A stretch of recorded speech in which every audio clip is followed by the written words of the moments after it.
3, 2, 1. Here we go!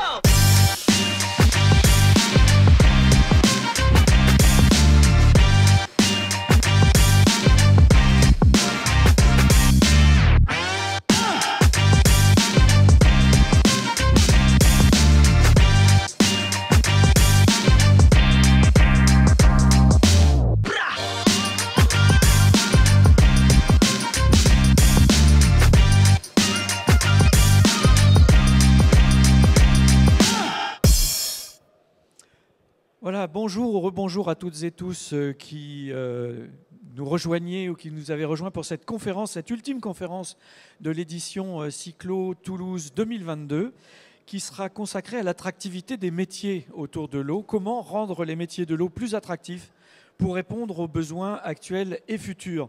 Une table ronde organisée par l'Agence de l'eau Adour-Garonne, lors de laquelle je vous proposerai d'échanger en temps utile, puisque nous avons prévu une séquence pour ce faire, comme pour chacune de nos conférences, avec nos invités qui seront au nombre de 5 pour cette thématique et à qui je propose de rejoindre cette estrade sans plus tarder. Sachant que nous aurons avec nous Roselyne Zapata, directrice des ressources humaines à l'Agence de l'eau Adour-Garonne, Muriel Besançon, qui est responsable des ressources humaines de la régie du canal Beltrude et qui est avec nous en visio. Bonjour Madame Besançon, vous êtes parmi nous, je sais que vous allez pouvoir vous exprimer tout à l'heure, nous avons fait les tests en ce sens. Voilà, vous êtes présente, nous vous voyons et nous vous entendrons certainement très bien. Monsieur Patrick Fesque, qui est directeur de projet La Filière Française de l'eau. Monsieur Joseph Pronost, qui est directeur de la formation à l'Office international de l'eau et par ailleurs copilote de l'étude EDEC dont nous parlerons dans un instant. Et enfin, monsieur Alain Dupuis, qui est directeur de l'ENSEGID, l'École nationale supérieure en environnement, géoressources et ingénierie du développement durable. Bonjour et bienvenue, madame et messieurs, pour cette séquence, comme vous le savez, consacrée à l'attractivité des métiers de l'eau, comme je le disais à l'instant en introduction. Et comme dans beaucoup de secteurs, malheureusement, il n'y a pas que pour les métiers de l'eau, mais nous sommes face à des situations de tension avec des employeurs qui rencontrent des difficultés pour recruter des salariés et répondre aux nouveaux enjeux de leurs propres activités. Ce phénomène est particulièrement marqué pour les profils ingénieurs, notamment. C'est peut-être ce que vous nous confirmerez ou présenterez de manière un peu plus détaillée. Après une présentation justement de cette situation en France, de l'emploi et des compétences, nos invités s'attacheront à présenter des solutions et pour répondre à cette situation qui devrait s'amplifier, semble-t-il, à l'avenir. Donc sans plus tarder, je vous propose de procéder à un état des lieux à travers cette séquence introductive que vous nous proposez, Monsieur Fesque et Monsieur Pronost, en intervention à 2 voix pour nous présenter les résultats de l'étude de la situation de l'emploi et des compétences dans le secteur de l'eau en France. Je vous laisse prendre la main, vous avez un diaporama à l'appui de votre intervention et je vous laisse vous organiser entre vous avant de passer aux présentations de nos autres invités et de partir sur d'autres questions. Merci beaucoup. On va tout de suite rentrer dans effectivement une étude qui a été financée par la filière française de l'eau et je vais, dans le slide suivant, vous présenter ce qu'est la filière française de l'eau. Le ministère du Travail et qui a été copiloté par l'OIO et l'UIE, qui sont des membres de la filière française de l'eau. Je vais tout de suite rentrer dans ce détail. La filière française de l'eau a un contrat avec l'État, un contrat stratégique avec l'État pour différentes actions. Et elle est composée à la fois d'acteurs publics, représentés par l'AMF, la FNCCR, et de toutes les fédérations professionnelles de l'ensemble de la chaîne de valeur du secteur de l'eau. Il y a aussi les pôles de compétitivité pour toute la partie innovation et tous les organismes, notamment de formation, l'OIO par exemple, pour la partie formation. De quoi parle-t-on ? On parle de plus de 5000 entreprises, une filière qui est assez morcelée, structurée par sa chaîne de valeur, beaucoup de PME. On pense souvent aux grands groupes Veolia, Suez, Sor. Il faut savoir que si je prends Veolia et Suez, on ne représente que 5% du marché mondial dans le domaine de l'eau, donc vous voyez assez peu. Le chiffre d'affaires est évalué à 36% du chiffre d'affaires à l'international, 22 milliards d'euros, et 124 000 équivalents temps plein dans l'ensemble de ces secteurs. Il est apparu assez rapidement qu'il fallait mieux préciser de quoi on parlait. Je vous ai dit une filière très morcelée. Et donc, est-ce qu'il y avait des points communs? Quels étaient les besoins? Où on en était? Donc, une étude a été lancée à partir de 2019, donc financée effectivement par le ministère du Travail et la filière, avec une maîtrise d'œuvre d'Ernst & Young qui a fait un travail remarquable, un copilotage OIO-UIE, et qui couvre l'ensemble de la filière. On ne s'est pas limité à une partie, on a bien pris des gestionnaires, des constructeurs, des équipementiers, des collectivités. On a réellement couvert l'ensemble de la chaîne de valeur de la filière. L'étude a été rendue en mars 2021. Elle est disponible sur le site de la filière et sur d'autres sites, sur le site du ministère du Travail. Et je vais passer la main à Joseph, qui a été copilote, donc qui connaît très très bien l'étude, pour vous détailler, et on verra, il y aura des suites par la suite. Bonjour à tous. Donc effectivement, je vais vous présenter les résultats clés de cette étude, essentiellement sur l'état des lieux. Après, c'est lors de la table ronde que l'on aura l'occasion de discuter sur les axes d'amélioration qui ont été identifiés lors de cette étude. Le premier point, c'est effectivement, comme Patrick l'a dit précédemment, la filière française de l'eau, c'est une fédération de fédérations, mais c'est aussi quelque chose qui regroupe beaucoup d'entreprises. 5000 entreprises, 5000 entités, c'est quelque chose de très morcelé, et c'est aussi un point qu'il faut souligner par rapport aux axes d'amélioration que l'on veut mener, parce que s'il y avait 1, 2, 3 acteurs essentiels, ça serait entre guillemets plus simple, alors que quand vous avez en face de vous 5000 entreprises qu'il faut mobiliser sur l'emploi, les métiers et la formation, c'est beaucoup plus diversifié, beaucoup plus morcelé, et donc ça rajoute un peu de complexité.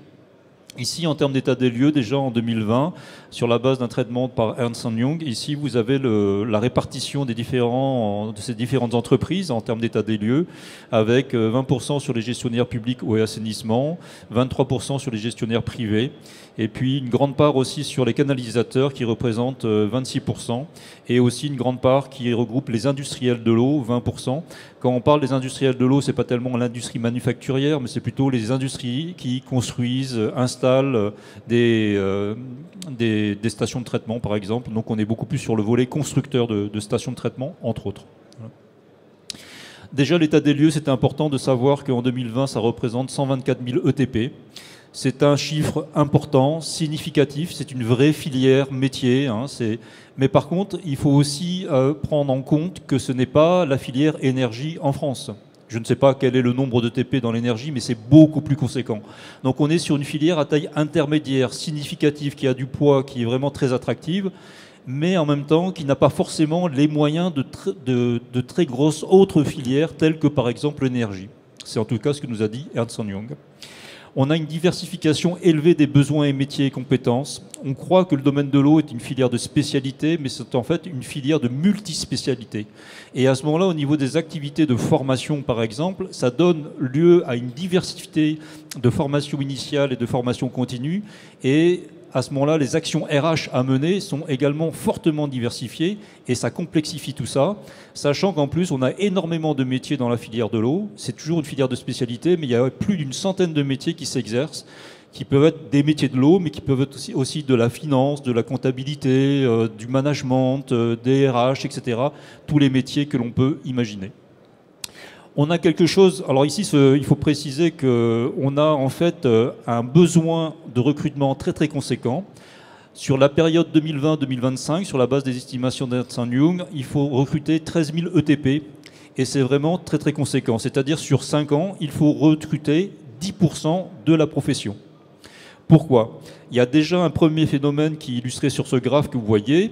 Alors c'est un graphe de la pyramide des âges, je précise, de la FP2E, donc c'est les exploitants privés des services eau et assainissement, ce n'est pas l'ensemble de la filière de l'eau, mais on voit qu'il y a finalement une excroissance vers l'âge de 55-60 ans, tout un tas de gens qui vont partir à la retraite durant la période 2020-2025. Et de ce fait, on a quasiment 7000 personnes qui vont partir à la retraite et qu'il faut renouveler. Et donc vous nous dites dans la même période 6000 nouveaux besoins. Enfin, 6 000 et après, il y a encore d'autres ça. besoins liés à d'autres facteurs que l'on verra juste après, effectivement.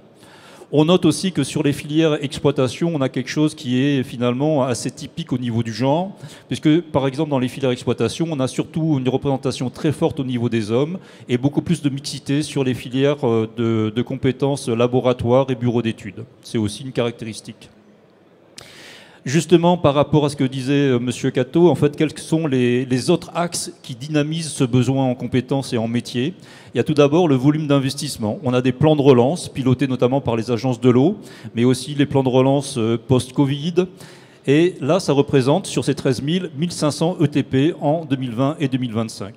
Il faut comprendre que le secteur de l'eau est très lié à l'investissement public. Si l'investissement public se ralentit, il y a moins de besoins. Si, par contre, l'investissement public se dynamise, eh bien là, on renforce les besoins en personnel, en formation et en métier. C'est quelque chose d'un peu atypique par rapport à d'autres filières industrielles où on est beaucoup plus sur des relations clients-fournisseurs. Naturellement, dans le domaine de l'eau, il y a des relations clients-fournisseurs, mais voilà, on n'est pas sur des processus d'achat d'un produit manufacturier. On est vraiment sur des choses qui vont pousser les emplois, la formation et les métiers liés à des axes réglementaires et à des axes d'investissement. Sachant que les investissements sont liés aussi, poussés par la réglementation et l'exercice du pouvoir de police de respect de cette réglementation. Il y a aussi des nouveaux enjeux, c'est-à-dire les nouvelles thématiques qui émergent dans le domaine de l'eau, notamment par exemple liées au vieillissement des réseaux, aux phénomènes climatiques, le changement climatique, la diversification des pollutions, l'énergie, les ressources en eau. Et là, on demande en fait un élargissement des compétences et des investissements RH pour le même service eau et assainissement, c'est-à-dire que les gens à personnel égal dans les services eau et assainissement doivent faire en termes de compétences plus de choses. C'est important de le savoir. On a aussi des caractéristiques qui sont différenciées, notamment entre le milieu urbain et semi-urbain d'un côté, par opposition au milieu rural et montagnard de l'autre. En milieu urbain et semi-urbain, naturellement, vous avez une population plus dense, des ouvrages industrialisés, des réseaux plus courts. Et donc, on a une accélération des investissements technologiques. Et donc, on va avoir des besoins en compétences sur des nouvelles technologies telles que les compteurs connectés, les automatismes. Et on se retrouve dans ce milieu urbain et semi-urbain avec des caractéristiques de métier où on demande une spécialisation métier. Contrairement, vous le verrez après, au milieu rural où on demande beaucoup plus des généralistes avec multicompétences. On a un accroissement dans le milieu urbain et semi-urbain des besoins en compétences en maintenance et en relation client. Alors que, comme je l'ai dit précédemment, donc milieu rural et montagnard, vous retrouvez le côté opposé du milieu urbain et semi-urbain. On a moins besoin de la digitalisation et par contre, on a des priorités très importantes sur la maintenance et l'aménagement, mais on cherche des gens qui sont beaucoup plus polyvalents. Donc on a des modèles très différents aussi pour le même service en fonction de ces services au assainissement dans ces différentes unités. Et puis le deuxième facteur qui joue beaucoup pour vraiment ces besoins en ETP, en recrutement, en métier compétences, c'est naturellement la loi NOTRe. C'est le transfert de compétences eau et assainissement aux intercommunalités. Si on prend un ratio classique qu'on a tous entendu plus ou moins, c'est on passe de 20 000 services eau et assainissement et l'objectif, je ne sais pas si on y arrivera, c'est de diviser par 10, c'est de passer de 20 000 à 2 000 services eau et assainissement. Quand vous passez de 20 000 à 2 000, vous avez naturellement toute une mobilité des personnels qui passent des services de l'un à l'autre.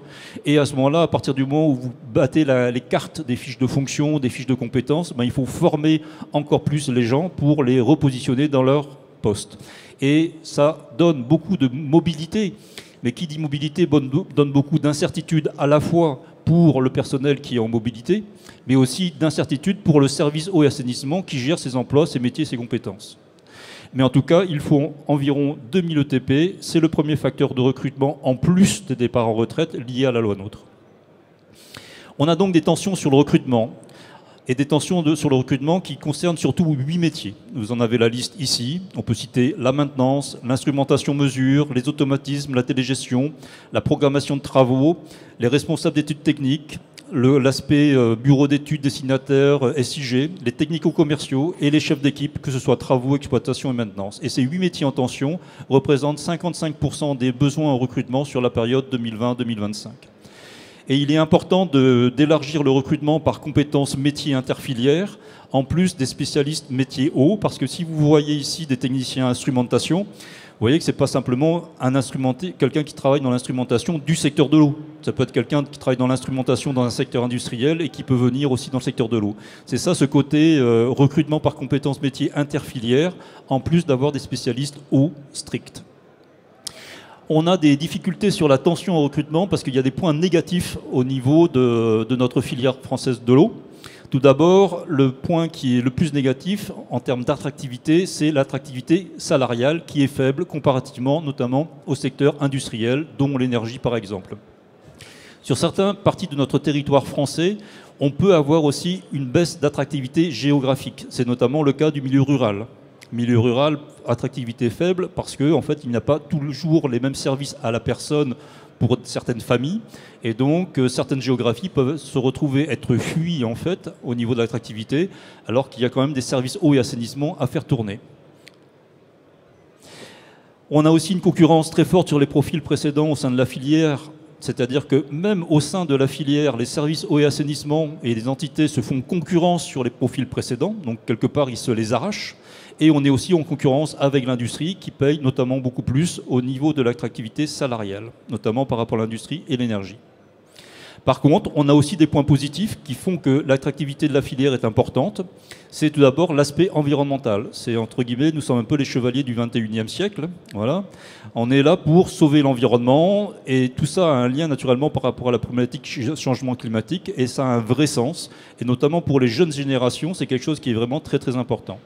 Il peut y avoir dans certains secteurs géographiques une faible attractivité de zones rurales, mais par contre, par exemple, dans notre grande région Occitanie, Grand Sud-Ouest, etc., il peut y avoir aussi de l'attractivité géographique.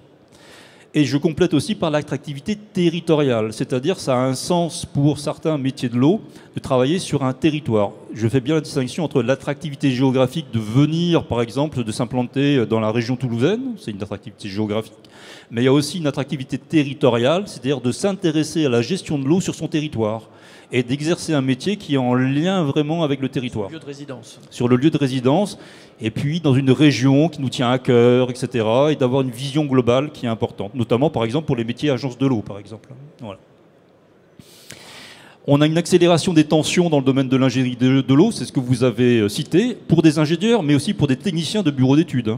Voilà. Techniciens de bureaux d'études, dans les collectivités et dans les bureaux d'études aussi.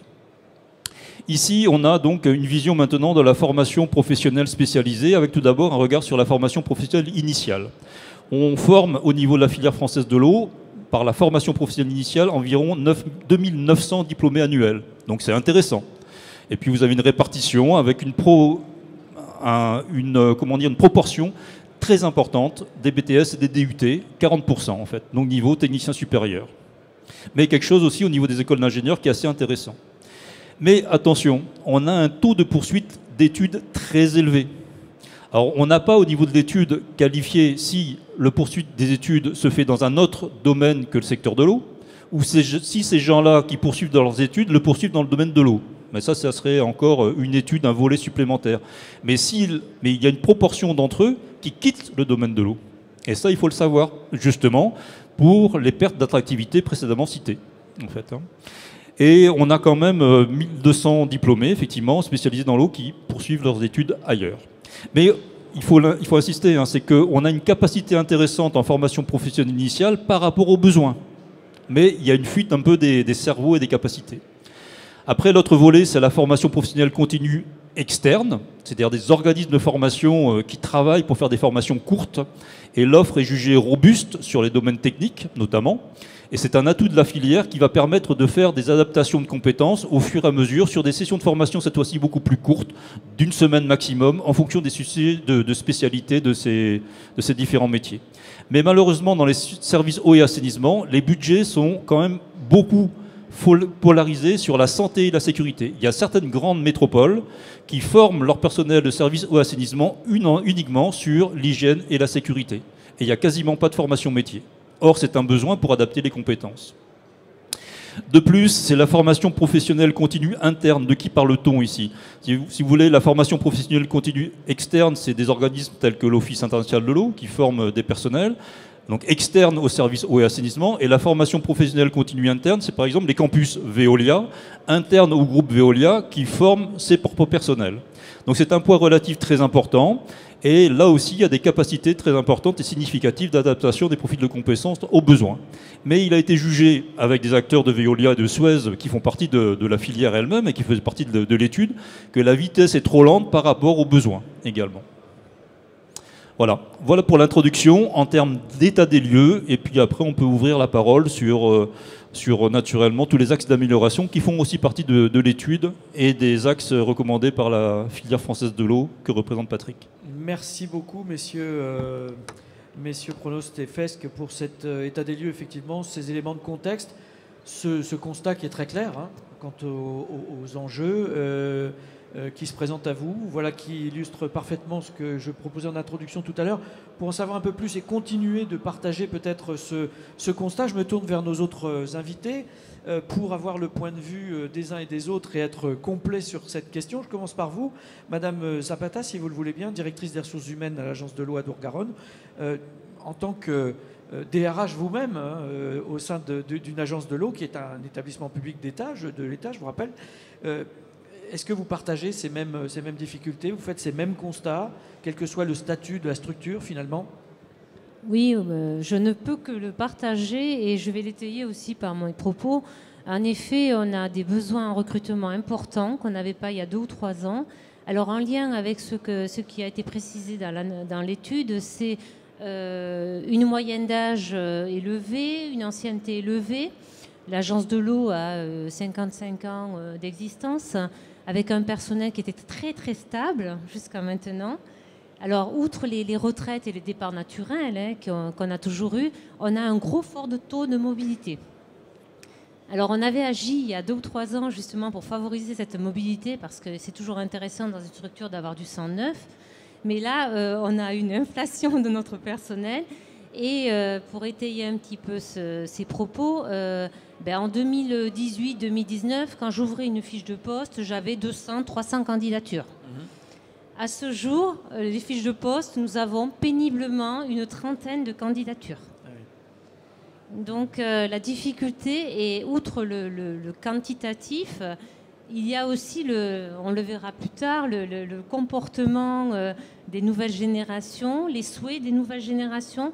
Et on va devoir s'adapter en termes d'attente pour réaliser aussi, attirer et fidéliser de nouveaux agents. Nous aurions pu inviter un sociologue du travail, une sociologue Tout du à travail, fait. mais puisque vous évoquez cette question des comportements, des nouvelles attentes, et peut-être que le directeur d'un établissement formant des ingénieurs pourra nous en parler, effectivement, il y a une évolution de la typologie des jeunes qui arrivent sur le marché du travail, mais on ne peut pas dire qu'elle soit exclusive au secteur de l'eau, on est d'accord? Non, Voilà. Je pense que c'est un phénomène national et voire international, avec des comportements, et moi je l'associe aussi à la crise sanitaire aussi, qui fait qu'au-delà d'un comportement générationnel, ça devient aussi un comportement intergénérationnel. C'est-à-dire que nous avons un fort taux de mobilité, même de nos agents qui ont 20 ans, 25 ans d'ancienneté au sein de l'agence de l'eau. Ce qu'on ne voyait pas il y a 3 ou 4 ans de ça. Voilà.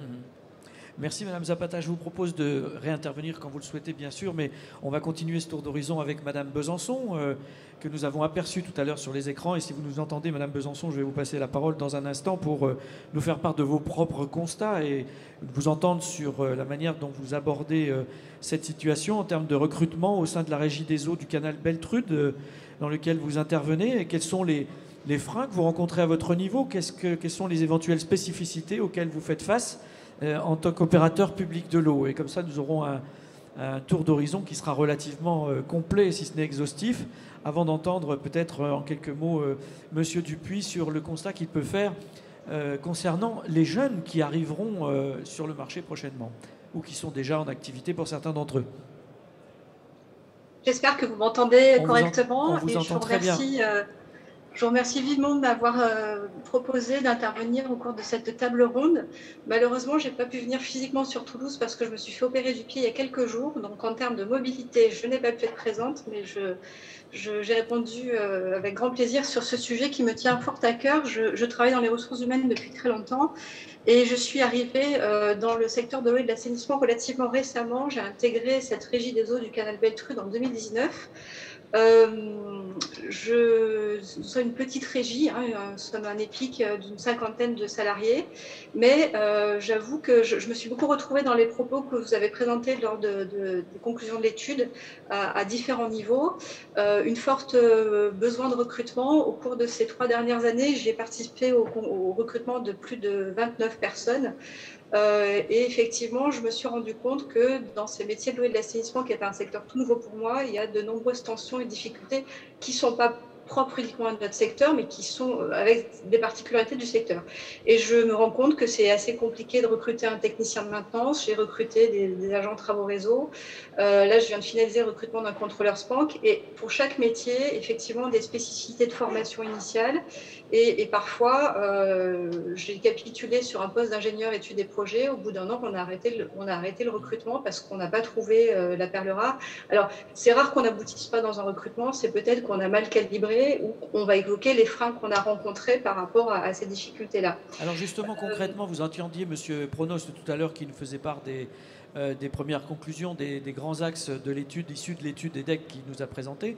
En première, comment dirais-je, en première condition, si je puis dire, ou premier frein potentiel, le niveau de salaire par rapport comparé à d'autres secteurs. Est-ce que vous confirmez? Est-ce que c'est la même chose pour vous? Je vous confirme qu'effectivement, l'attractivité des salaires n'y est pas comparée à d'autres secteurs privés. Et effectivement, notamment en début de carrière, on a plus de mal à attirer des jeunes qui sont plus attirés par des grands groupes ou par des structures publiques plus grosses que la nôtre. Et le salaire est un vrai frein. Alors, on est quand même sur des contrats de droit privé. On a développé un certain nombre d'accessoires de salaire qu'on trouve dans le privé. 13e mois, PEE, tickets restaurant, mutuelle, enfin tous les accessoires de salaire. Mais oui, on est en dessous de ce qui se pratique sur le marché. C'est une certitude, ce n'est pas notre point fort. La notoriété aussi, c'est un vrai problème parce qu'on est des petits acteurs locaux. On est connu uniquement sur notre territoire et évidemment, on attire moins de candidats spontanément que des enseignes connues sur le marché.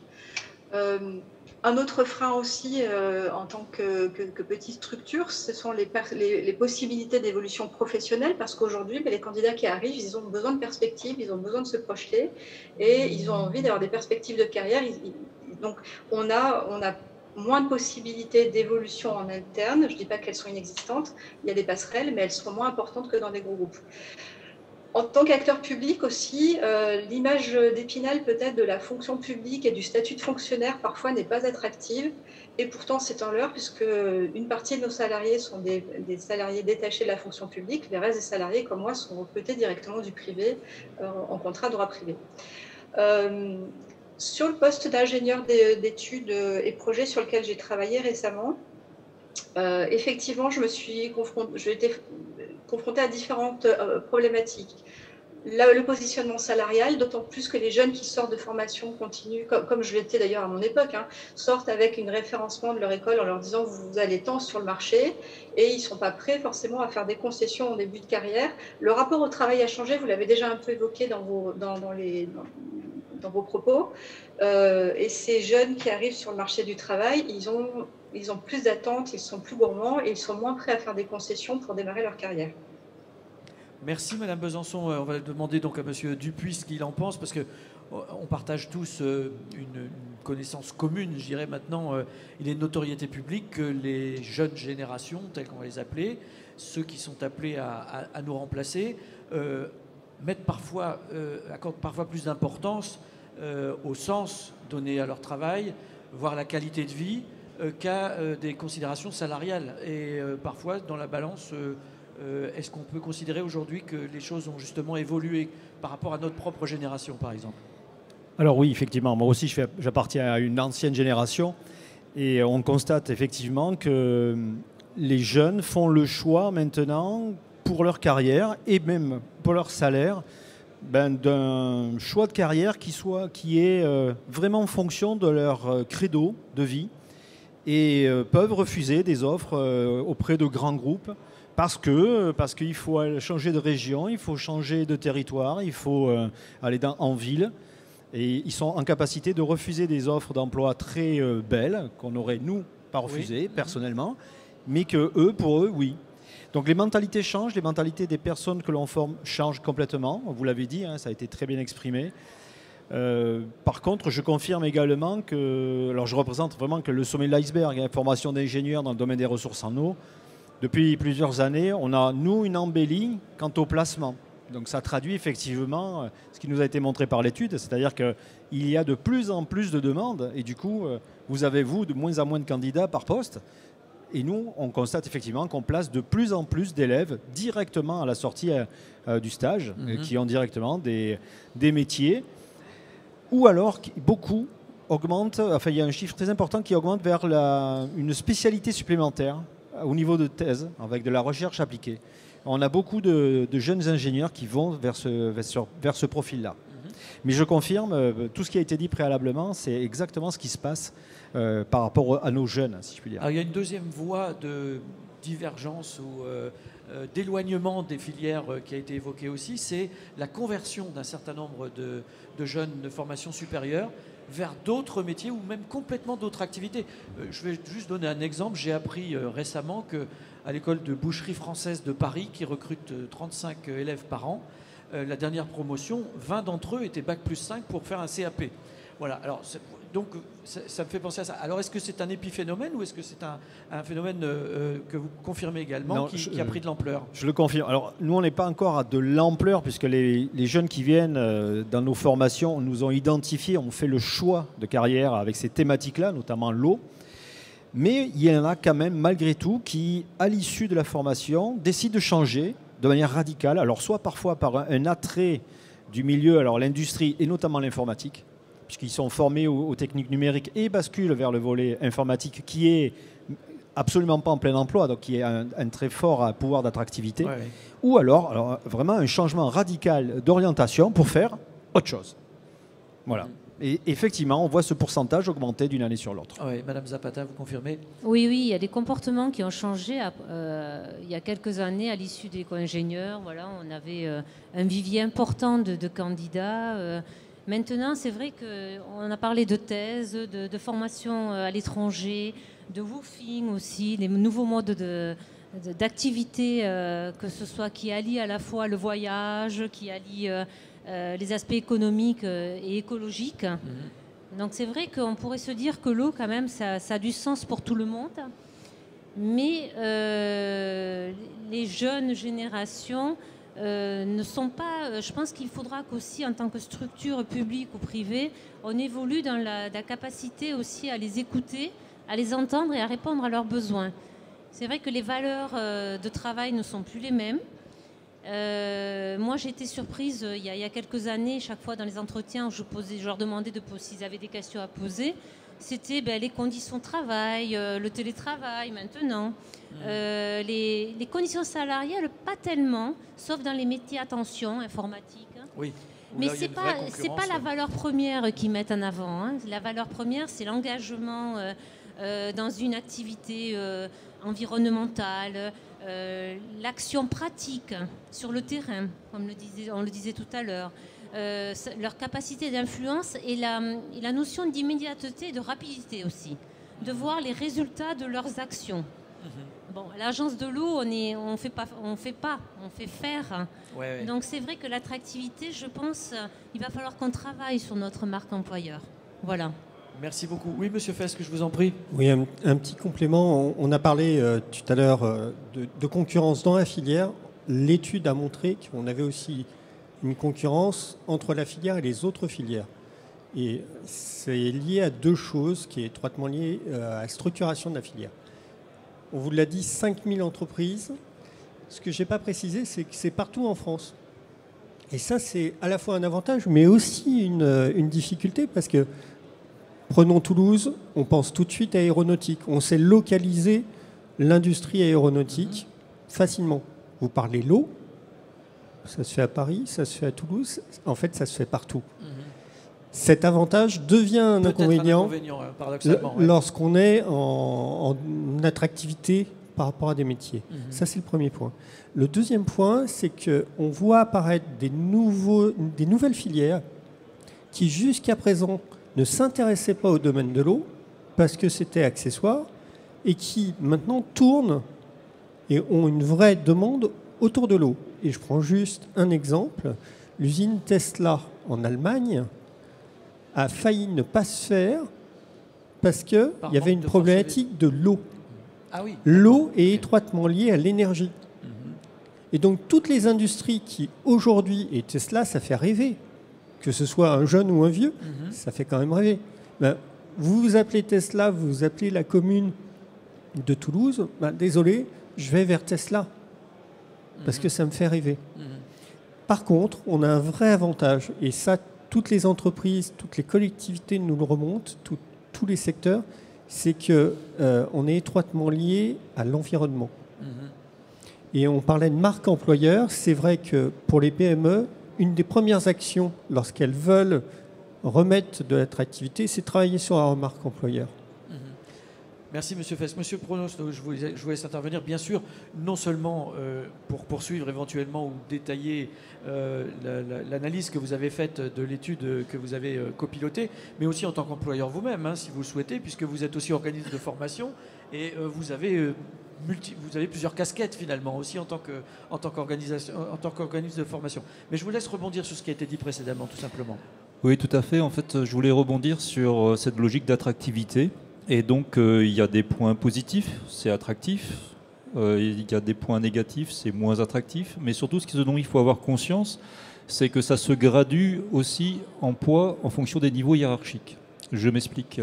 C'est-à-dire que ce sens des valeurs, de l'environnement, lâché un peu sur le salaire, ça va être très porteur sur des cadres, des ingénieurs, voilà, et certains aussi, on l'appelle de l'argent, bien sûr, mais voilà, ils ont déjà un niveau salarial suffisant qui leur permet de lâcher sur ces critères-là.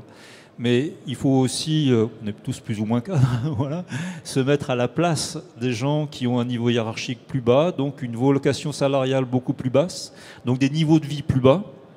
Et là, le critère du salaire va peser beaucoup plus lourd simplement pour assurer le niveau de vie de la famille. Oui, tout à fait. Voilà, et ça, c'est très très important. Et quand vous êtes sur les métiers de la maintenance, des opérateurs de maintenance, etc., ça a un poids énorme, parce que si vous êtes chef de famille, opérateur maintenance, bah, vous aurez là aussi plus intérêt à aller travailler chez Tesla que chez Veolia ou même à l'Office international de l'eau. Alors, je me posais quand même la question, puisque nous sommes dans la dernière conférence de ce cycle que je disais, comme je le disais en introduction, de cette édition de Cyclo à Toulouse 2022. Et je me demandais s'il n'y avait pas un décalage aujourd'hui entre l'image qu'on peut se faire du secteur de l'eau, qui reste pour beaucoup peut-être une histoire de tuyaux, de robinets, de pompes, etc. Alors que depuis 2 jours, on parle désimperméabilisation, on parle solutions fondées sur la nature, on parlait encore précédemment de la réutilisation des eaux usées ce matin, par exemple. Et ce sont autant de sujets, me semble-t-il, et peut-être que Mme Zapata aura un avis là-dessus, puisque vous savez que ce sont des sujets qu'accompagnent très très largement les agences de l'eau, qui correspondent aux nouvelles compétences, par exemple, des communautés de communes, des EPCI, la compétence GEMAPI, par exemple, la gestion des milieux aquatiques, etc. C'est beaucoup d'autres notions et d'autres valeurs, si je puis dire, que des tuyaux, des robinets, hein, sans être caricatural. Qu'en pensez-vous ?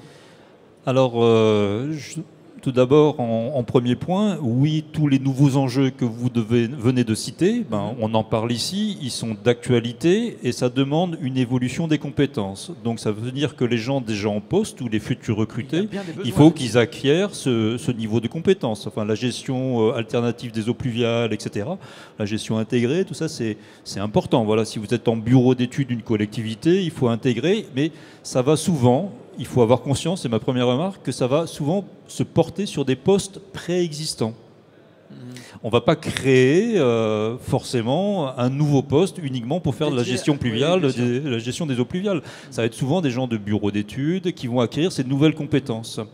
Ça, c'est le premier point. Mais ce que je veux dire par là, c'est que l'essentiel des besoins reste quand même quantitativement sur des métiers traditionnels sur lesquels on greffe ces nouvelles compétences. Et ce n'est pas forcément des nouveaux métiers.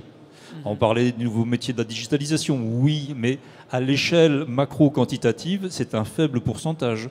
Par contre, l'ingénieur responsable du service eau et assainissement, il va devoir acquérir la compétence digitalisation, mais à la base, ça reste un ingénieur eau et assainissement. Oui, tout à fait. C'est surtout ces précisions-là que je veux apporter, sans, j'insiste bien, nier toute la pertinence des sujets actuels de développement dont on parle actuellement, mais qui quantitativement restent à une proportion en termes d'emploi plus restreinte et qui se déverse plutôt sur l'existant, sur les métiers existants. Oui, j'entends bien. Madame Besançon, vous avez entendu, vous avez assisté à nos échanges. Vous nous disiez tout à l'heure, vous représentez pour votre structure une 50aine d'emplois à peu près, c'est ce que vous disiez. Oui. Comment est-ce que sont abordées justement ces mutations? Est-ce que vous êtes concerné vous-même par la régie pour laquelle vous travaillez, sur des évolutions de métiers, avec des possibilités d'être un peu plus attractif avec certains sujets qui peuvent attirer plus facilement que d'autres? Alors, je voulais revenir aussi sur l'attractivité des métiers. Je vous rejoins sur le fait de la recherche de sens au travail, qui est vraiment quelque chose de prégnant aujourd'hui sur le marché. Des jeunes qui viennent chercher, qui ont envie de travailler en lien avec des problématiques d'environnement, d'écologie, qui ont vraiment ce sens et qui ont à cœur de sauver la planète. Alors, je vous rejoins dans nos métiers. Il y a quand même des métiers d'exploitation pure et dure qui ne contribuent pas à sauver la planète et qui sont de la gestion. Mais on est quand même de plus en plus impliqué sur les recherches d'économie, les économies énergétiques. Là, on est en train de recruter un jeune ingénieur pour travailler sur les pistes d'économie énergétique. Et oui, nos métiers sont en mutation, mais ces mutations, je vous rejoins, elles sont assurées par les gens qui sont déjà en poste. En revanche, on essaye on a une image d'un métier statique et d'un métier pas technique. C'est absolument pas le cas. Les métiers de l'eau sont des métiers très techniques où la technologie a tout son sens. On a des kilomètres de réseaux équipés de fibres optiques. Notre équipe maintenant, c'est parti en formation automatisme il y a 15 jours environ. On est sur des métiers qui sont en pleine mutation. Et il faut amener aussi nos collaborateurs à se développer et à avoir envie de se développer. Ça, c'est parfois un challenge parce qu'on a un public, je ne parle pas des publics d'ingénieurs ECAD qui ont fait des grandes études et qui ont l'habitude de se mettre en situation d'études, mais des gens qui sont sur le terrain toute la journée sont en général des gens qui n'aiment pas trop être assis derrière un bureau.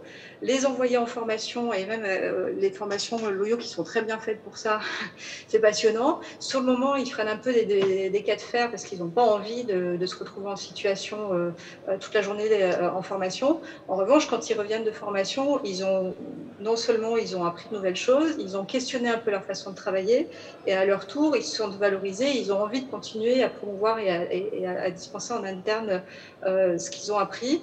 Et effectivement, un des challenges de la fonction RH aujourd'hui, c'est d'accompagner cette mutation des métiers. Ça devient quelque chose de critique pour assurer la pérennité de nos organisations. Alors justement, qu'est-ce que ça peut avoir comme conséquence sur l'équilibre entre formation initiale, formation continue, par exemple? Est-ce que ça peut avoir une incidence, et si oui, laquelle? Alors, je reviens effectivement sur la notion de formation initiale. Quand on recrute, au départ, tout le monde cherche le mouton à 5 pattes. On cherche le candidat qui aura le bon diplôme, dans la bonne école, qui aura l'expérience qui va rassurer le recruteur et qui pourra s'intégrer au poste rapidement. On a compris qu'il ne fallait plus procéder comme ça et qu'on n'y arriverait plus. On a moins de candidatures, vous le précisiez, Madame Zapata, le nombre de candidatures baisse en poids par rapport aux années précédentes. Et ce qu'on va aller chercher chez les candidats, ce sont des compétences qui sont liées à leur expérience professionnelle, à leur vécu, en partie à leur formation initiale, et qu'il va falloir identifier et développer. Aujourd'hui, le mot consacré dans les RH, c'est on identifie les soft skills, on va dire. Les savoir-être plutôt que les savoir-faire, tout autant, au moins. Exactement. En revanche, je voulais également donc rebondir sur le choix des formations. Parfois, je me rends compte lors d'entretiens qu'effectivement, quand on est jeune, on fait le choix d'une formation et qu'en cours de route, on peut se rendre compte que soit on a fait fausse route et que ce n'est pas tout à fait le domaine dans lequel on se projette dans sa vie professionnelle, soit on découvre autre chose, soit effectivement aujourd'hui on constate que beaucoup de jeunes tout d'un coup par conviction ou par projet de vie, abandonnent complètement leur sujet d'études initiales et vont se tourner vers d'autres filières qui n'ont rien à voir, boulanger, pâtissier. Et je pense qu'en plus la période de Covid a accéléré cette réflexion-là sur la vie. Et effectivement, il faut trouver un équilibre entre trouver les candidats qui ont déjà de la formation et accélérer la formation continue. Parce que je ne sais pas quel est le bon équilibre, mais je reste convaincue que l'effet d'expérience reste important. Les Français sont très, contrairement aux anglo-saxons, sont très rassurés par les diplômes. Il faut avoir le bon diplôme. Alors on se rend bien compte que les compétences qui n'ont pas été acquises en cycle d'études et en formation initiale sont compliquées après à acquérir, mais les passerelles ne sont pas impossibles. Donc voilà, il faut être créatif aussi dans nos secteurs et pouvoir parfois attirer des gens qui n'ont pas forcément toutes les compétences. Merci Madame Besançon. Monsieur Pronost, vous vouliez rebondir là-dessus? Oui, pour illustrer ce que vient de dire Madame, c'est que notamment sur le bassin Adour-Garonne, je ne citerai pas le département, ouais.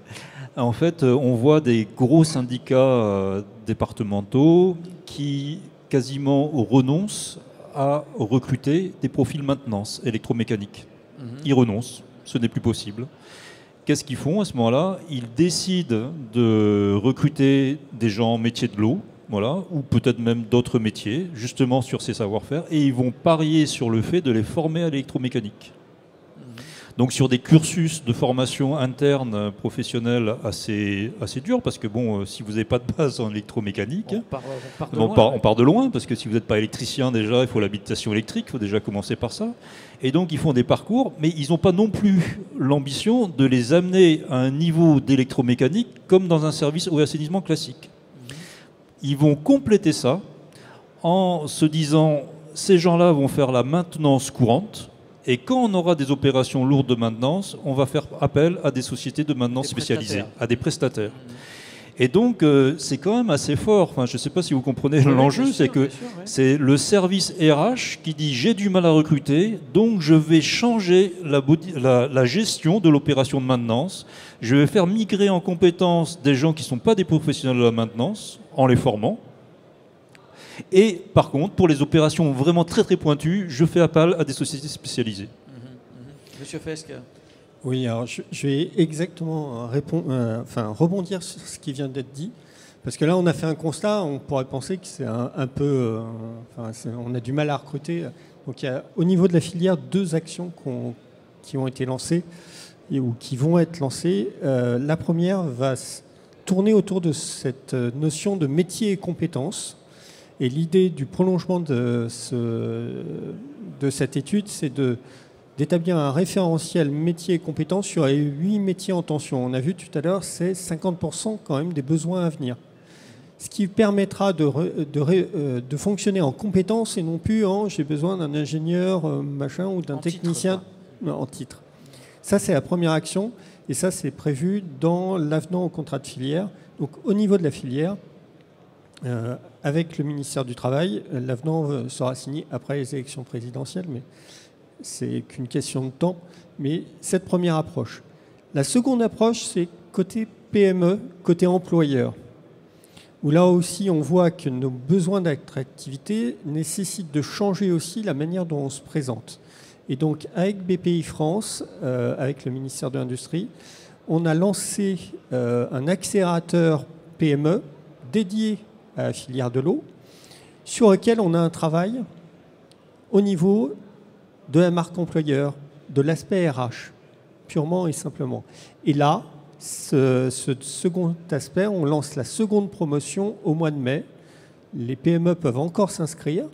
Et la première promotion, il y avait 18 entreprises qui ont suivi cet accélérateur. Très clairement, ça a changé totalement la manière de recruter. Et ils ont connu à la fois de la croissance en chiffre d'affaires, mais aussi en nombre de salariés.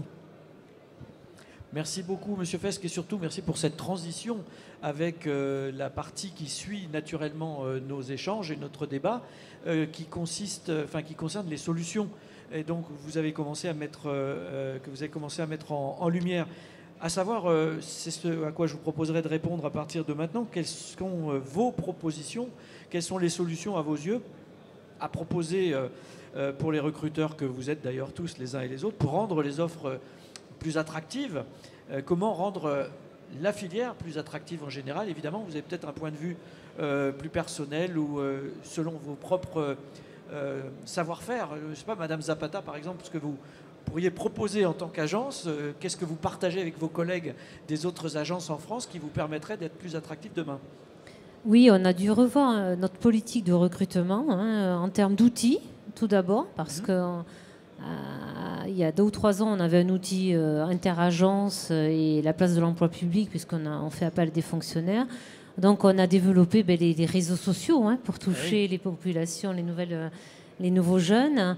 Nous avons aussi participé à des forums, nous faisons des films pour améliorer notre marque employeur, pour essayer d'attirer les nouveaux talents. Et après, nous avons des actions aussi en matière de fidélisation.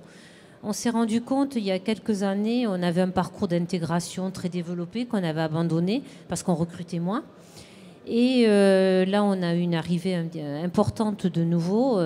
Et on a développé le parcours d'intégration parce qu'on s'est rendu compte que cette nouvelle génération est certes, se dit très autonome, très responsable, mais qui a aussi besoin d'être écoutée, d'être encadrée, mais pas encadrée comme on pouvait l'avoir avant. Et je pense qu'il faut qu'on évolue aussi en matière de management. Les jeunes n'attendent pas un management directif. Hiérarchique, mais plutôt d'écoute, d'empathie. Et je pense qu'on a un petit travail à faire au niveau des agences de l'eau aussi par rapport à ça, pour non seulement attirer, mais fidéliser. Parce qu'on se rend compte que l'emploi à vie n'existe plus, n'est plus recherché. C'est peut-être l'une des caractéristiques sur lesquelles nous sommes peut-être passés un peu vite aussi, mais ce n'est pas une des grandes qualités non plus de cette nouvelle génération que la fidélité, qui est une valeur certainement plus proche de notre génération que de la leur. Voilà. Oui. En rentrée, c'est vrai, dans l'agence de l'eau. C'est pour parler politiquement correct. Je vois monsieur Dupuis opine du chef, mais on s'est compris, quoi. Voilà. Mais on le constate, cette évolution de recherche.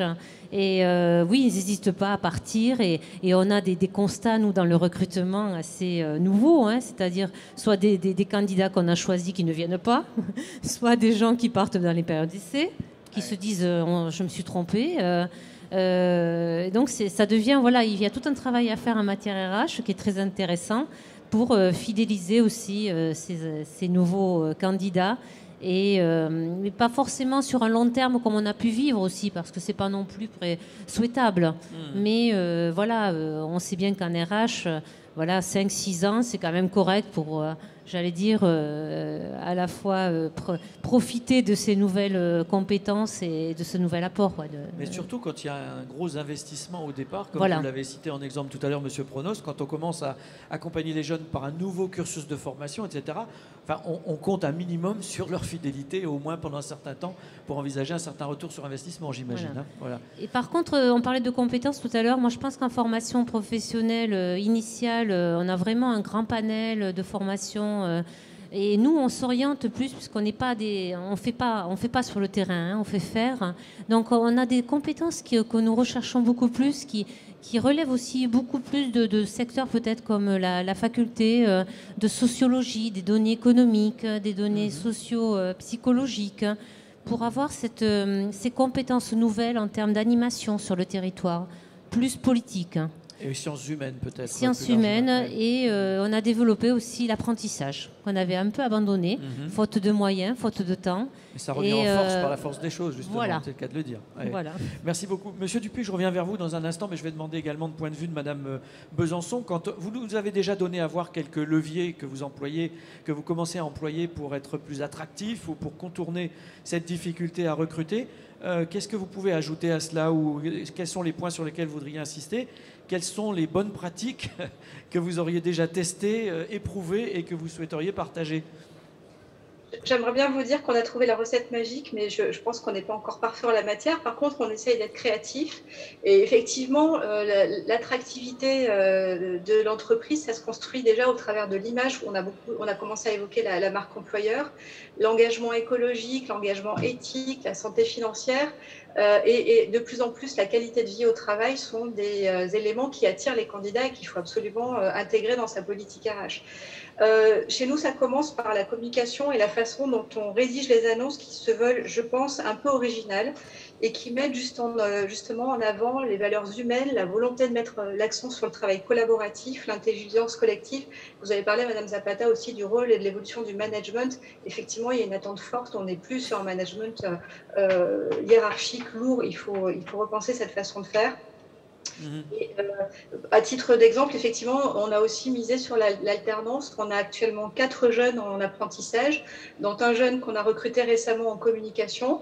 On se rend bien compte que la communication, c'est un métier à part entière et qui concourt à différents sujets, à promouvoir nos métiers et à travailler sur la marque employeur. Donc, on a un jeune maintenant qui va régulièrement assister au chantier, qui prend des vidéos, qui fait de la promotion sur les réseaux sociaux aussi. Et c'est comme ça qu'on va attirer des talents. C'est aussi en communiquant sur nos métiers et en rendant nos métiers plus attractifs.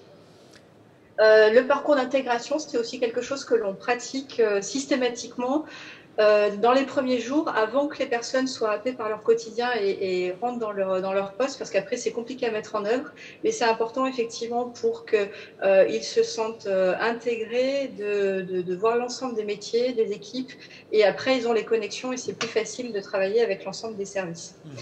Je reviens sur la notion de management qui me paraît vraiment importante. Chez nous, on a renouvelé justement l'équipe d'encadrement, c'est fortement renouvelé ces 2 dernières années. Et on a tous suivi l'année dernière une formation en management. Et depuis, les responsables d'équipe s'attachent à mener ce qu'on appelle on peut appeler ça des points fixes réguliers ou des one-to-one avec chaque collaborateur. Ce sont des moments fondamentaux pour prendre la température du quotidien, faire du préventif, donner de l'attention à chacun. La dimension d'équipe, elle est importante, mais l'attention que vous accordez à votre collaborateur, elle est cruciale. Et justement, ça concourt à accompagner et à fidéliser les collaborateurs. Ça, c'est important. Dans la façon de travailler aussi, on est quand même dans une ère où on doit promouvoir on promeut le travail d'équipe, la confiance, la cohésion d'équipe, l'intelligence collective. Tout ça sont des nouveaux modes de travail qu'il faut vraiment intégrer, qui sont importants. L'innovation, vous en avez parlé aussi au travers de différents points déjà abordés. Chez nous, par exemple, chaque collaborateur a dans ses objectifs annuels un objectif en lien avec l'innovation. Même sur des métiers administratifs qui ne paraissent pas révolutionnaires, mais c'est de proposer une amélioration, un point d'innovation dans son métier. Vous faites appel à leur créativité tout au long de leur Exactement. Voilà. Et on prend conscience en vous écoutant de l'évolution de votre métier également, parce que j'étais en train de vous imaginer en tant que recruteur ou dans un entretien d'embauche où en d'autres temps, on demandait plutôt aux candidats qu'est-ce que vous avez de plus que votre concurrent, alors qu'aujourd'hui, on vous demandera plus de vendre votre boîte, pour parler trivialement. C'est ça que vous allez devoir faire, et je vois que Mme Zapata approuve. Oui, Madame Besançon. Oui, je finis juste là-dessus, vous avez raison. Alors oui, je pense que la façon dont on aborde les candidats, elle est importante. L'attention que vous accordez à répondre rapidement quand quelqu'un candidate, à lui faire un suivi, ça aussi c'est important. Ça donne une image quand même attractive de l'entreprise. Et l'attention que vous accordez aux candidats, ça commence par ça. Les premiers échanges. Et puis, oui, on est un peu les ambassadeurs de notre entreprise. Ouais. Donc, absolument jouer ce rôle-là. Et une des actions attendues aujourd'hui beaucoup, au-delà du sens au travail, c'est aussi l'accompagnement ça va au-delà de l'aspect professionnel. On a parlé d'activités sportives, télétravail, des moyens pour faciliter la vie aussi des collaborateurs. Ça sont des axes forts. Je vais vous donner quelques petits exemples de ce qu'on a fait chez nous qui montrent l'envie d'apporter du plus aux collaborateurs. On a chez nous des jardins partagés où les collaborateurs peuvent avoir un petit lopin de terre et faire leur potager s'ils en ont envie. Alors tout le monde n'a pas une âme de jardinier, mais ceux qui adorent ça sont ravis de pouvoir le faire. Et on a proposé des activités sportives sur le lieu de travail. Alors, c'est vrai que pendant la crise sanitaire, ça s'est un peu stoppé. Là, on est en train de remettre tout ça en œuvre. Et les moments de convivialité, ce sont des moments qui font la différence aussi dans l'entreprise. Donc, on a à cœur régulièrement de pouvoir célébrer. Cette semaine, par exemple, on a célébré nos nouveaux locaux là, dans l'arrière-pays, puisque dans le cadre de la loi NOTRe, on s'est étendu, on a créé une nouvelle antenne et on a convié l'ensemble des collaborateurs avec les élus à venir célébrer ces petits instants-là. C'est vraiment important. Ah, vous allez bientôt devoir investir dans les baby-foot et les toboggans pour se rendre à la cantine, comme on l'a déjà vu par ailleurs.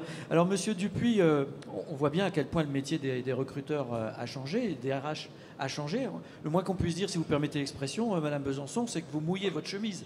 Vous cherchez des solutions de tous ordres pour effectivement rendre votre métier, votre secteur, vos activités plus attractives. Du point de vue de la formation et du point de vue de l'enseignement, Monsieur Dupuis, comment est-ce qu'on peut valoriser encore plus avant les métiers de l'eau, en particulier dans les cursus de formation et notamment ce que vous portez dans vos propres domaines de compétences? Alors déjà, un avantage, les métiers de l'eau que je représente ici en termes de formation sont très attractifs. On est des filières où on a le choix, on est des filières élitistes. Au niveau des études, oui. Au niveau des étudiants, le nombre de sollicitations pour un nombre de places N est à peu près 5 à 10 fois supérieur. Ah oui, d'accord. Donc on choisit. Alors on a déjà la quasi-certitude que les jeunes que l'on forme ont identifié le projet et viennent pour se former à ces métiers. Malgré tout, on a quand même fait, on essaie de faire des efforts dans l'enseignement supérieur et le diplôme, ça a été dit tout à l'heure, c'est en fait porte la connaissance. Maintenant, ce que je pense que les recruteurs autour de la table le savent, c'est le supplément au diplôme qui va indiquer quelles compétences sont associées à ces formations. Alors, ce n'est pas un bas mot de le dire que ça a été une révolution pour nous, parce que passer de la formation de connaissances, on sait à peu près faire, à quelque chose traduite en compétences, c'est beaucoup plus compliqué. Et ça, sachez que pour tous les diplômes, c'est demandé au niveau national. Donc ça fait partie aussi de l'accompagnement par rapport à tout ce qui est demandé et ce que les recruteurs peuvent avoir. Donc les compétences, ça c'est pour nous, c'est nouveau. Ça a demandé des efforts. Et puis on s'adapte aussi en faisant une offre de formation tout au long de la vie. Avant, il y avait des organismes spécialisés comme l'OIO qui avaient, on va dire, ce savoir-faire et presque un précaré. Nous, là, maintenant, l'enseignement supérieur, le ministère, le MESRI, nous demande de nous aligner de plus en plus sur des formations tout au long de la vie qui viennent en complémentarité de ce qui est déjà offert. Donc on va vers de l'apprentissage. Donc là aussi, la formation continue va être un levier important. Tout à fait. Alors l'apprentissage ou quelque chose de plus court, parce que sur les écoles d'ingénieurs, toutes les écoles ne le font pas, ça dépend vraiment du domaine de spécialité. On va aller sur les contrats pro de dernière année, par exemple. Moi, dans mon école, on a fait le choix de ne pas aller sur de l'apprentissage sur 2 ans, parce que nous, c'était 2 ans d'apprentissage, mais d'aller faire sur une seule année, en dernière année, de contrat professionnalisation, pour justement permettre cette adaptation au marché de l'emploi et puis cette interconnexion entre la formation et les employeurs. C'est ça le gain, en fait, pour l'élève, pour les élèves. Ah ouais. Merci, Monsieur Dupuis. Alors, Monsieur Fesque, je vais vous demander de réagir parce que je vais être un peu taquin avec le directeur d'établissement et d'école supérieure qui vient de s'exprimer, mais il a, sur le plan purement marketing, vous nous disiez que vous n'aviez aucun problème d'attractivité, mais je veux dire, rien que le nom de votre école, forcément, il porte des valeurs intrinsèques. Quand vous vous appelez École nationale supérieure environnement, géoressources, sous-entendu ressources planétaires au sens large, ingénierie du développement durable, je ne pense pas qu'il y ait de problème d'attractivité compte tenu du profil qu'on a décrit précédemment.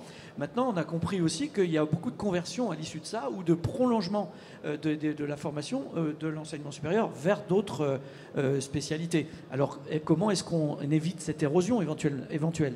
Alors, c'est souvent de la reconversion. Typiquement, moi, dans mon école, on va des géoressources, vous l'avez dit, y compris pétrolières, de l'huile, et on a de moins en moins de jeunes qui veulent s'engager vers de la ressource minérale, de l'extraction minière ou du pétrole. Oui, j'ai eu l'occasion de lire des études auprès d'élèves de 3e année d'école d'ingénieurs. 84% d'entre eux disaient « je ne travaillerai jamais pour les industries fossiles, pour les énergies fossiles ». Typiquement. Voilà. Typiquement. Alors qu'il y a quand même encore un besoin de transition et donc de compétences. C'est pas un claquement de doigts. Et du coup, on accompagne ça en montrant la diversité. Alors, je parle d'une école d'ingénieurs, je représente vraiment la partie supérieure de l'iceberg, mais moi, par rapport à mon contingent d'enseignants-chercheurs qui participent à la formation et par rapport à des professionnels qui interviennent, j'ai 3 fois plus de professionnels que de membres permanents au sein de mon école. Ah oui. Donc vous voyez que les interconnexions avec le monde du travail se font de plus en plus, et plus vous allez en dernière année, plus il y en a.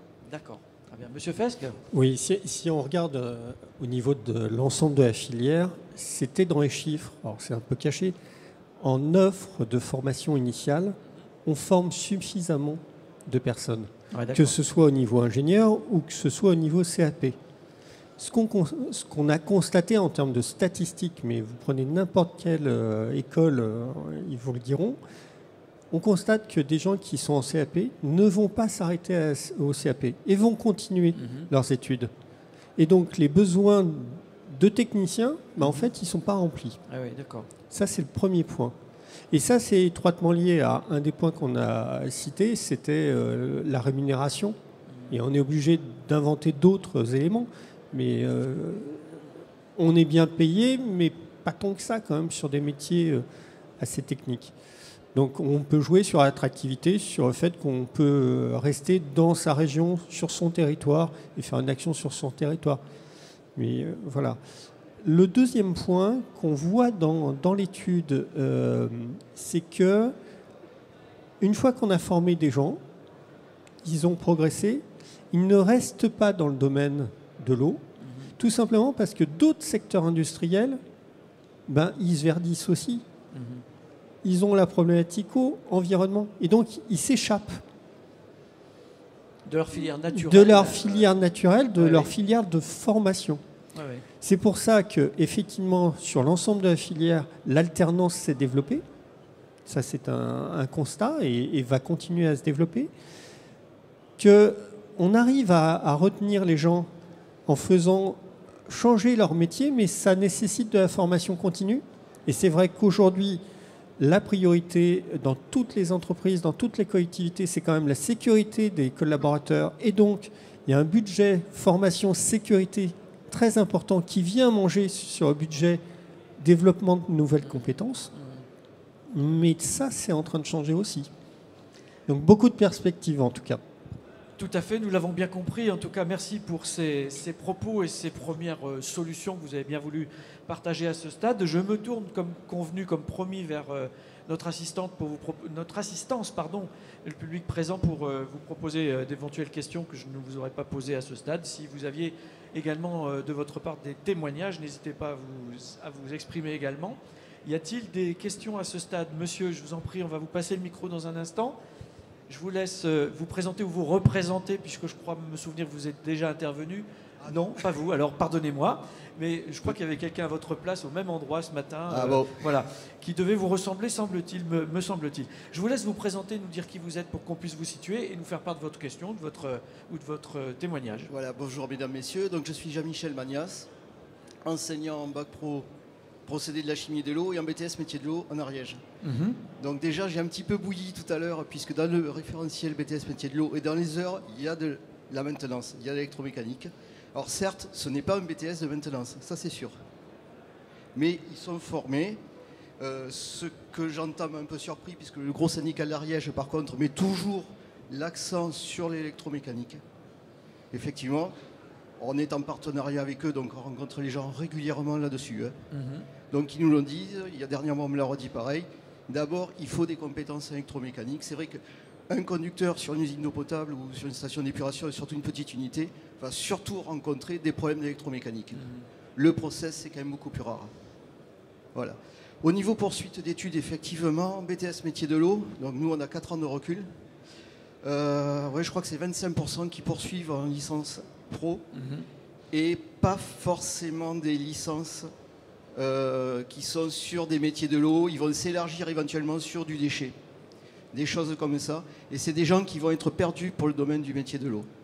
Et effectivement, les salaires aussi, surtout quand on est avec les bacs pro procédés à la chimie de l'eau, quand ils voient ce qui est produit dans l'industrie chimique au sens général, que ce soit le cosmétique, le pharmaceutique, on leur parle de l'eau, métier passionnant, tout ça, mais les salaires sont très inférieurs, sont bien inférieurs effectivement.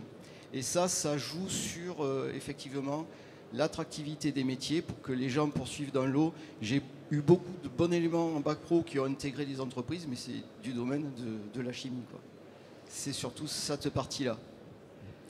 Monsieur Pronos, oui, je vous en prie. Vous aviez je voulais terminer après. Bon, voilà. C'est aussi, on rencontre aussi ce problème bac pro, BTS moins quand même. BTS, on a des candidats, sauf cette année, je ne sais pas si c'est un effet Covid, là par contre on a recruté moins que d'habitude d'étudiants. Mais en bac pro, c'est vrai qu'aussi on a un déficit de recrutement.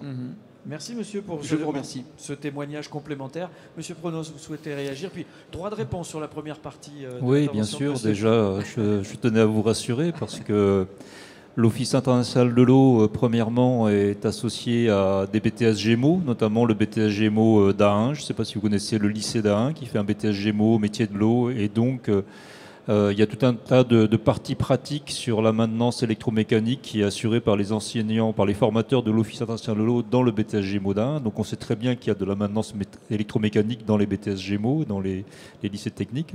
Donc ça, c'était le premier aspect. Tout comme dans les licences pro, l'Office international de l'eau est aussi associé sur des licences pro réalisées sur Limoges. Et puis nous venons de lancer un niveau technicien traitement des eaux, donc c'est un bac professionnel en fait, qui est lancé en partenariat là aussi avec le lycée d'Ahin, avec ce lycée d'Ahin qui lance ces BTS Gémeaux. Et à l'intérieur de ces cursus qu'on a co-conçus avec eux, on sait très bien qu'il y a de la maintenance puisqu'on va assurer ces cours-là. Donc je tenais à vous rassurer par rapport à ça. De plus, vous parliez de l'Ariège. Voilà. Donc le SMDEA de l'Ariège, malgré toutes vos capacités, que je ne nie pas, et celle de l'Office international de l'eau associé aussi, eh bien, il manque toujours de la compétence électromécanique. C'est-à-dire, ce qu'il faut savoir, c'est que, certes, vous avez ces activités qui répondent en partie, et nous-mêmes on répond aussi en partie, mais il n'empêche que le SMDA de l'Ariège a toujours ce besoin-là. On le sait puisqu'on est en contact avec eux. Voilà. La prochaine fois qu'on viendra, on ira vous rencontrer. Mais donc, et leur besoin ne suffit pas. Et quand je vous disais que ce syndicat-là, en fait, il fait justement partie de ces syndicats qui se posent la question comment toujours encore répondre aux besoins de cette compétence maintenance électromécanique, puisqu'ils n'arrivent pas. Et bien justement, ils vont plutôt prendre des BTS gestion métier de l'eau et ils vont les laisser au niveau de leur connaissance d'électromécanique. Mais vous avez bien dit qu'ils ont un vernis, des capacités en électromécanique, mais ce n'est pas des spécialistes de l'électromécanique. Et donc, sur les opérations pointues, c'est là qu'ils auront besoin d'autres compétences. Ouais. Voilà. Et c'est également très, très important. Alors, je ne sais pas si j'ai répondu à votre première partie, mais on connaît très, très bien ce contexte-là, et tout particulièrement celui de l'Ariège. Voilà. Merci monsieur pour votre question et merci pour cet échange qui continue d'illustrer notre sujet, notre propos. Je me retourne une dernière fois vers vous si vous souhaitez ajouter quelque chose ou si vous souhaitez poser une question à tel ou tel de nos intervenants. Sinon, je vais vous proposer de passer au mot de la fin, en quelque sorte, en proposant à chacun d'entre vous, chacune et chacun d'entre vous, éventuellement un dernier message, ou soit de revenir sur l'un de vos messages principaux, soit en ajouter un. À l'attention, je pensais en particulier à ceux qui pourraient nous écouter, notamment dans le cadre de l'enregistrement de cette conférence, qui sera disponible en replay sur le site de Cyclo, et dont sera faite la promotion auprès notamment de futurs candidats éventuellement au métier de l'eau, et donc peut-être de futurs recrutés potentiels. Donc je vous laisse éventuellement à leur attention nous faire part de vos derniers messages. Madame Besançon, pour commencer, si vous voulez. Je voudrais rebondir sur, justement, faire le lien avec la formation BTS Gémeaux que vous animez, Monsieur Magnas, pour vous dire que je fais la chasse à mes responsables de service. Quand je vois des jeunes qui ont envie de venir faire des stages et qui nous sollicitent, je les tanne pour qu'on les prenne, parce que c'est justement en donnant la chance à des jeunes de se faire une première expérience qu'on va leur donner envie de travailler dans le secteur et qu'on va les attirer, qu'on va les fidéliser. Donc il faut vraiment qu'on ait les meilleurs échanges possibles avec les écoles et les partenaires partenariat et jouer le jeu parce qu'on sait tous que c'est compliqué quand même de trouver un premier job, même si on a une filière qui est en recherche de talent et qui est toujours en déficit. Ces jeunes, il faut les capter, il faut aller les chercher assez rapidement. Ce dont je me rends compte également, c'est que ces métiers sont des métiers de passion et que j'encourage. On a par exemple des actions, nous, au niveau des écoles, où chaque année on reçoit des jeunes, on leur montre nos installations, on leur montre ce que c'est que le parcours de l'eau, on leur fait visiter des stations d'épuration. Alors c'est vrai, ça sent pas très bon, c'est pas forcément toujours, il y a des métiers, des aspects du métier qui sont pas toujours ragoûtants. En revanche, je me rends compte que ce sont des métiers de passion et parfois on a des jeunes qui étaient venus à l'école avec la classe et la maîtresse et qui reviennent quelques années après, qui viennent nous solliciter parce qu'on leur a laissé une belle image. Et globalement, on a quand même un très faible turnover chez nous. Les gens partent pas.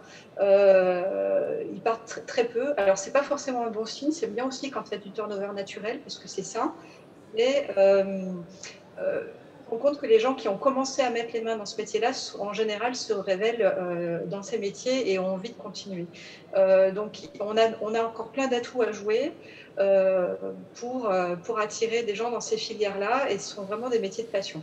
Merci beaucoup, Madame Besançon. Madame Zapata, un petit mot là-dessus, peut-être Oui, j'allais dire que nos missions et nos métiers ont vraiment du sens pour tout le monde. Hein. La qualité de l'eau, que ce soit en quantité ou en qualité, ça parle pour tous. Et notamment dans le cadre du changement climatique, hein, on entend beaucoup parler de ces effets-là. Donc je pense qu'on va s'adapter à la fois à la demande, essayer de nous améliorer, hein, parce que c'est l'objectif aussi, c'est d'écouter et de prendre en compte ces nouvelles attentes. Et je pense qu'on a de l'avenir, oui, à la fois pour des débouchés de jeunes qui sortent des écoles, mais tout au long de la vie professionnelle, oui, on accompagne et on forme grâce à des organismes tels que l'OIO ou d'autres formations, et on est à même à répondre à la fois aux attentes de ces jeunes et qui viennent vers nous pour répondre à la fois à aussi leur sens et leurs valeurs qu'ils attendent. Merci Madame Zapata. Monsieur Dupuis, vous nous avez exprimé tout à l'heure tout le plaisir et la fierté que vous aviez à avoir un établissement aussi attractif, on l'a bien compris, mais en lien avec ce qui s'est dit précédemment, peut-être un mot de votre part également pour... Oui, un métier de passion, c'est exactement ça, un métier ouvert vers l'international. La filière de l'eau en France, c'est une filière d'excellence, elle est connue partout dans le monde entier. Donc on peut travailler absolument où on veut, partout sur la planète. Je rejoindrai la problématique du changement climatique parce que malheureusement, les contraintes que l'on a actuellement, alors je les entends d'un point de vue professionnel, mais d'un point de vue future disponibilité de l'eau, quantité, qualité, on a d'énormes enjeux à venir et je pense que ça sera encore plus un métier d'avenir. Il faut anticiper. Exactement. Et il faut absolument assurer cette transition. Monsieur Pronost et Monsieur Fesque, dans cet ordre, si vous le voulez bien, pour que nous ayons une vision complète et exhaustive. Pour vraiment que ça soit exhaustif, notre entretien, je peux vous citer quand même les 5 axes. Il y a 18 propositions dans l'étude EDEC, donc vous pourrez la télécharger et voir les 18 propositions. Mais il y a quand même 5 axes majeurs qui ont été proposés par la filière française de l'eau et qui méritent d'être cités. Il y a notamment en fait quelque chose qu'on n'a pas parlé de trop, en fait, c'est les actions de formation en situation de travail. Ça s'appelle l'AFEST. L'AFEST, c'est quelque chose qui est très normalisé d'un point de vue réglementaire pour que ça soit reconnu au niveau des financements. Mais notamment, il y a cette préconisation de déployer l'AFEST. C'est aussi des choses qui, en formation professionnelle continue, sans faire de l'AFEST pure, qui doit davantage se développer, c'est de faire des actions de formation intra-sur-mesure courtes chez les apprenants et sur leur matériel. Donc ça aussi, c'est quelque part des actions d'appui, de conseil et de formation. On est sur la logique de l'AFEST. Patrick a aussi cité à un moment le fait, ça c'est le deuxième axe majeur, c'est de décrire finement les métiers, les compétences et l'activité au niveau de la filière, de façon justement à avoir des approches par compétences et de décrire les compétences et pas simplement de former à des connaissances et à un diplôme, mais former à des métiers, à des compétences associées. Et aussi de faire dialoguer en fait, parce que il faut comprendre qu'il y a des acteurs de l'emploi et des métiers de compétences qui ne connaissent pas notre secteur. Par exemple, c'est Pôle emploi. Si vous vous adressez à un conseiller de Pôle emploi et que vous lui posez la question c'est quoi les métiers de l'eau, les 5 métiers en tension, où il y a des gens à placer, à faire évoluer, ils ne sauront pas. Donc il faut leur remettre, c'est juste un petit exemple, hein, il faut leur remettre des fiches emploi métiers compétences et en dire on a besoin de ce genre de profil. Comme ça, si on délocalise une industrie, ben, peut-être que l'agent de maintenance d'une industrie, il peut se requalifier et repartir dans... Voilà. Ça, c'est le deuxième axe, c'est d'écrire les emplois, les compétences. Le troisième axe, on l'a dit plus ou moins, mais c'est quand même important en termes de synthèse, c'est d'élargir les profils potentiels de recrutement en tension. C'est-à-dire, c'est pas simplement recruter la personne sur le métier, mais c'est d'associer dans une logique je recrute et je forme. Je forme en interne, je forme en externe, mais toutes les compétences manquantes, dès l'entretien, je vais les identifier et dans le parcours d'intégration, il y aura un parcours de formation. Et donc, c'est élargir sur le recrutement, même si on n'a pas les compétences en face, pourvu qu'on ait le savoir-être. Voilà. Le quatrième axe, c'est compléter le dispositif de certification existante. Il faut avoir conscience que la filière française de l'eau est un domaine, un secteur très pauvre en certification professionnelle.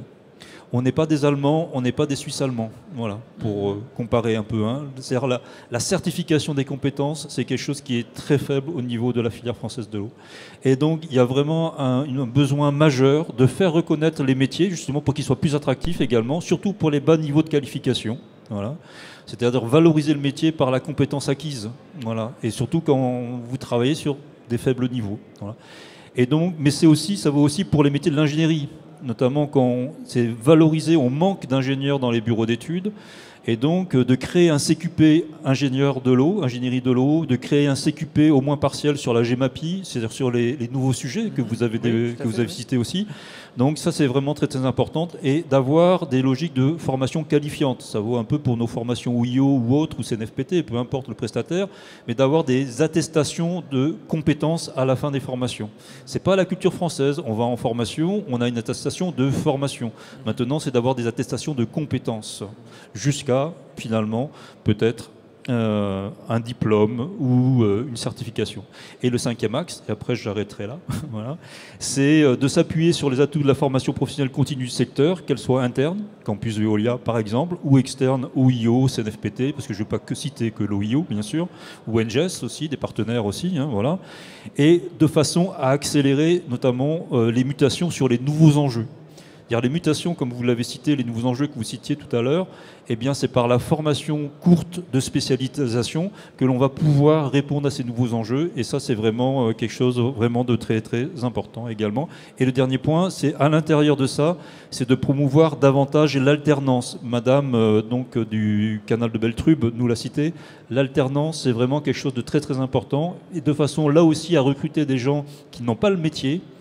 Et sur un territoire donné, prendre un alternant du territoire, notamment pour les zones rurales, et de l'accompagner dans ce service eau et assainissement où il va trouver son emploi grâce à l'alternance. Voilà, voilà les 5 axes de la filière française de l'eau.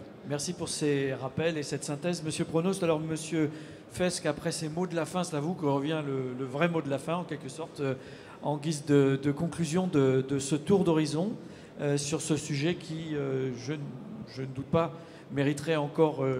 quelques temps de débat et de discussion, d'autres témoignages.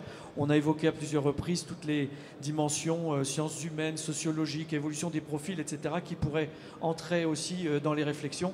Mais vous avez fait, je peux en témoigner, une présentation très exhaustive, pour reprendre ce terme, de la situation telle qu'elle est aujourd'hui.